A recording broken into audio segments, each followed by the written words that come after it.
আসসালামু আলাইকুম। আত্মত্যাগ ও ইবাদতের মাস জিলহজ আমাদের দ্বারে সমাগত। কুরবানি কেবল একটি পশু জবাইয়ের নাম নয়, এটি আল্লাহর সন্তুষ্টির অর্জনের এক মহান মাধ্যম। কিন্তু আমাদের অনেকেরই কুরবানির সঠিক মাসায়েল বা নিয়ম নিয়ে অনেক অস্পষ্টতা থাকে।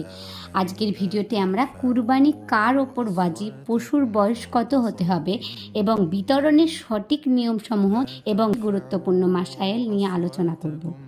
শেষ পর্যন্ত সঙ্গে থাকুন। প্রথম প্রশ্ন, কুরবানি কার ওপর ওয়াজিব? 10ই জিলহজ ফজর থেকে 12ই জিলহজ সূর্যাস্ত পর্যন্ত সময়ের মধ্যে যে ব্যক্তি নিসাব পরিমাণ সম্পদের মালিক থাকবেন তার উপর কুরবানি করা ওয়াজিব। এই সম্পদের মালিকানা 1 বছর থাকা জরুরি নয়, যা জাকাতের ক্ষেত্রে প্রয়োজন হয়। পশু নির্বাচনের ক্ষেত্রে বয়সের দিকে খেয়াল রাখা জরুরি। ছাগল, ভেড়া বা দুম্বা কমপক্ষে 1 বছর পূর্ণ হতে হবে।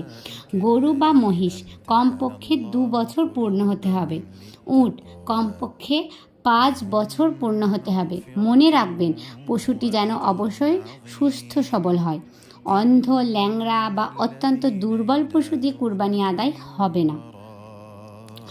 গরু, মহিষ বা উটে সর্বোচ্চ 7 জন শরিক হতে পারেন, তবে শর্ত হলো প্রত্যেক শরিকের নিয়ত থাকতে হবে আল্লাহর সন্তুষ্টি।